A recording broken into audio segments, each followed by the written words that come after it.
After thankfully leaving Alice Springs, the first stops are Emily and Jessie Gaps, which are about 15 minutes from Alice Springs. Emily Gap is the first, then Jessie Gap is a minute or two down the road. The two gaps are similar in appearance, and there is plenty of bird life, especially flocks of small finches that are bathing and catching insects on the waterholes within the gaps. Next, about 26 kilometres up the highway, is the turn-off to Corroboree Rock Conservation Park. Corroboree Rock is another one to marvel at. It is a thin wall of rock sticking up from the ground. A loop trail around the rock takes you 15 to 30 minutes to walk. The 800 million year old dolomite wall looks even more dramatic as it sits atop a small hill. It's an incredibly captivating structure to walk around. From every new angle, you notice a different feature. There are a couple of holes through the wall which catch the light when you're at the right position at the right time of day.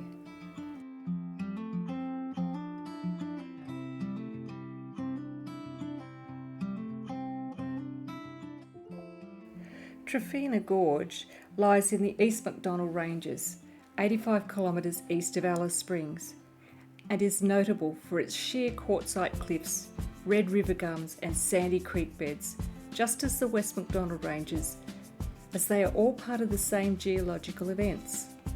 Trevena Gorge is one of two gorges that intersect the Eastern Range. The other, John Hayes Rockhole, is an impressive structure. The waterholes attract a wide variety of unique native wildlife, including a diverse range of bird species, especially the wedge-tailed eagle, which lends its name to the Valley of the Eagles. Access to the top of the valley wall can be gained by steep climbing of the rock face towards the rear of the valley, which immerses you in spectacular views. Once a part of Garden Station, the nature park has strong historic links with the early settlement of Central Australia.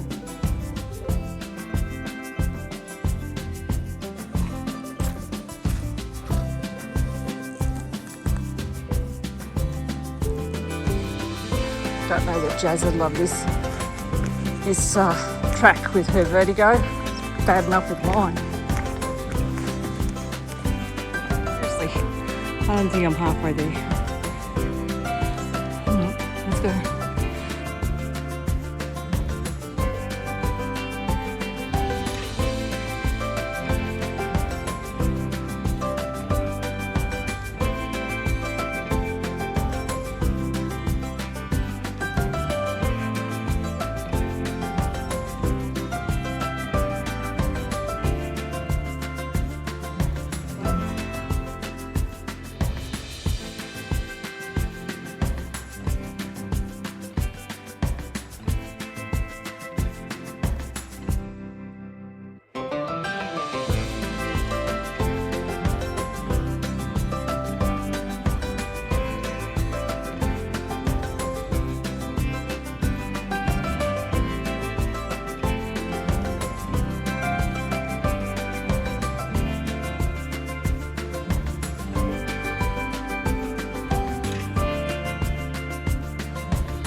Was this mentioned in the brochure?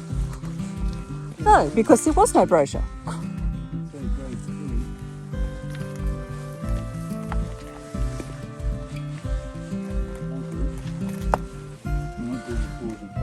We're not doing the extremes then?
guess that did... Oh, it's number 1, so that gives you...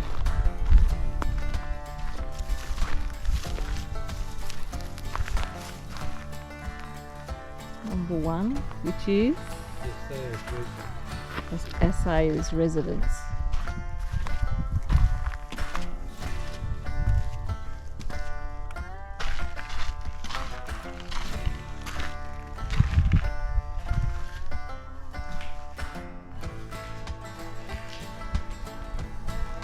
Would have been cosy,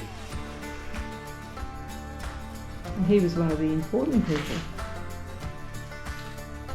The assayer was probably the second most senior of the government officials.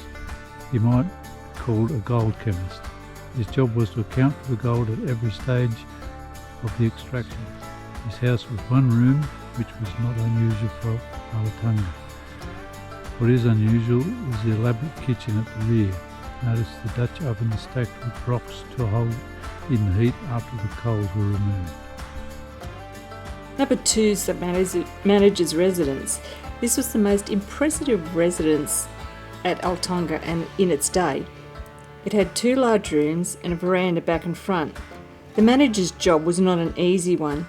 He was responsible for seeing that the battery operations ran smoothly, and being the most senior official on the field, he was often called upon to settle disputes between different groups in the community.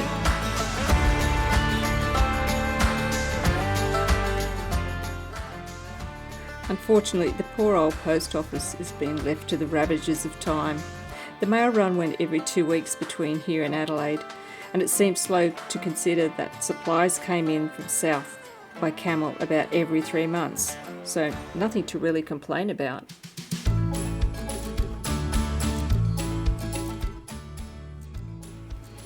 Number 7 is the assay building.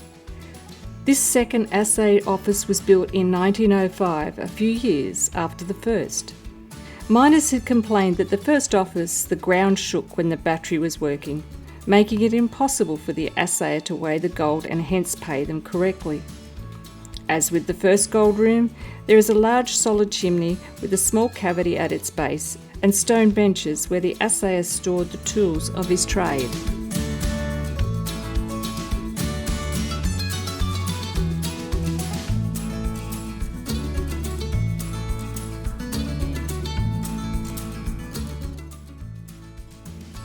Number 8, it's likely that only the battery manager and assayer had housings built for them by the government. The battery workers who were locally employed were probably forced to build their own huts as the opportunity arose. This is a fine example of a worker's hut. Note the expert use of the local materials. The floor in this one is particularly good condition. Number 9 is the blacksmith shop. There's only 3 sides of the building left today. As he was a government employee, the smithy was more the battery engineer. In this regard, he was no doubt kept busy. The battery was prone to regular breakdowns, and if this happened for extended periods, the whole field went down. Being a person with great depth of technical ability, he was probably put to building and carpentry as well.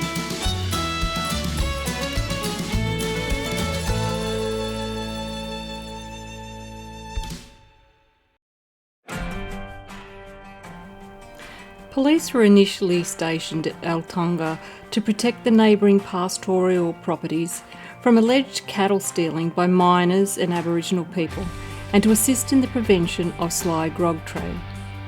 In 1899, 12 years after gold was discovered at Altunga, Constable Charles Johnson arrived with 2 Aboriginal trackers and then proceeded to establish a camp, which consisted of a large tent and 2 canvas covers. Shortly afterwards, they moved into 2 buildings at the site.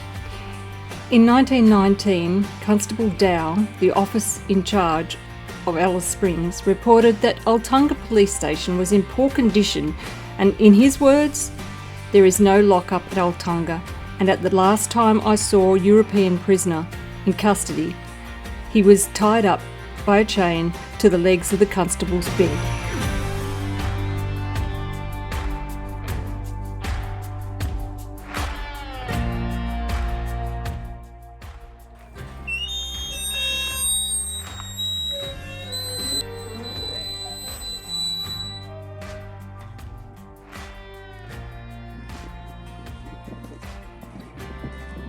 No, you can just wait. Be a naughty boy.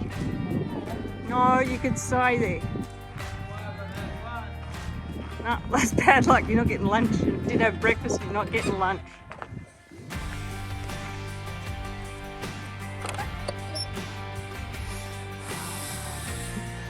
And stay in there. You're not getting anything. In 1912, a new police residence and lockup was erected, but by this time the mining had declined. It remained in the district until it was moved to Harts Range in 1944. After 1944, the building gradually declined as people vandalised it looking for gold, falsely rumoured to be hidden in the walls. Reconstruction of the lockup in the police residence was completed in 1985. Following the discovery of reef gold at White Range in 1898, most of Altunga's mining activity centred on this area. 90% of the gold processed at the government battery came from the White Range mines.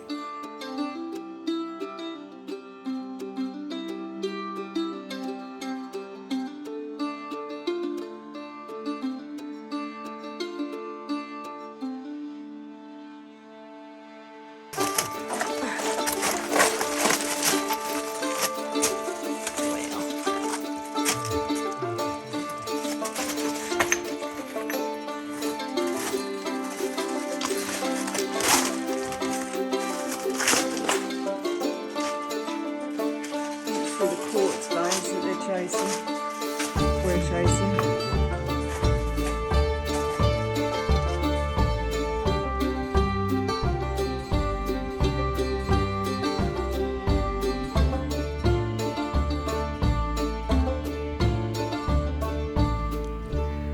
$2,000 tonnes of quartz rock was removed from the mine, of which 600 tonnes was processed to yield 600 ounces of gold. An ounce per tonne was the average yield for the area. The ore was then dressed outside, which the process of selecting the ore to be transported to the battery for crushing. Horse and cart then took the ore to the government works for processing.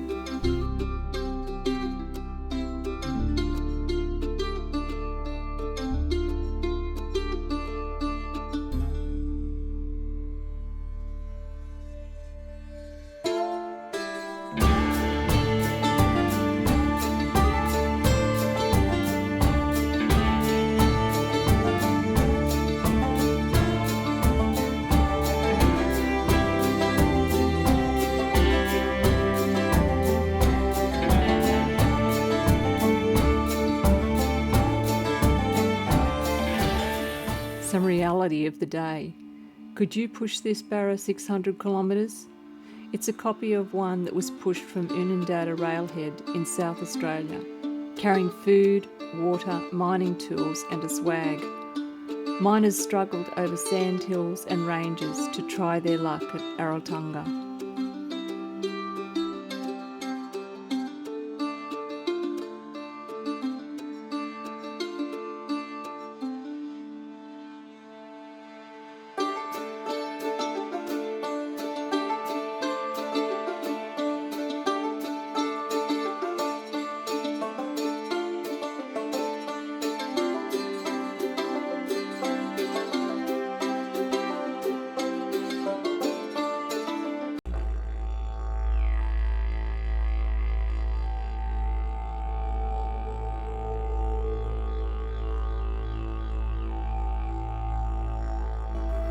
Dahlia Gorge contains over 5,900 individual petroglyphs, several art sites, shelter areas and other sites of cultural significance. The petroglyphs are of two styles, the finely pecked and pounded. It is difficult to estimate the age of the art. They possibly represent two time periods. Most were probably done within the past 2,000 years, but some could be as old as 10,000 years.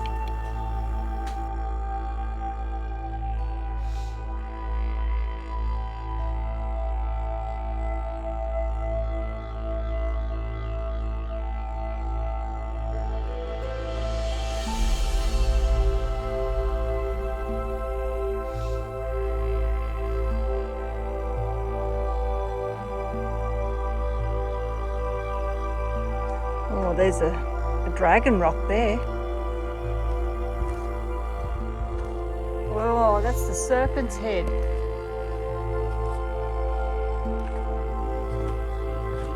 Some rainbow serpent.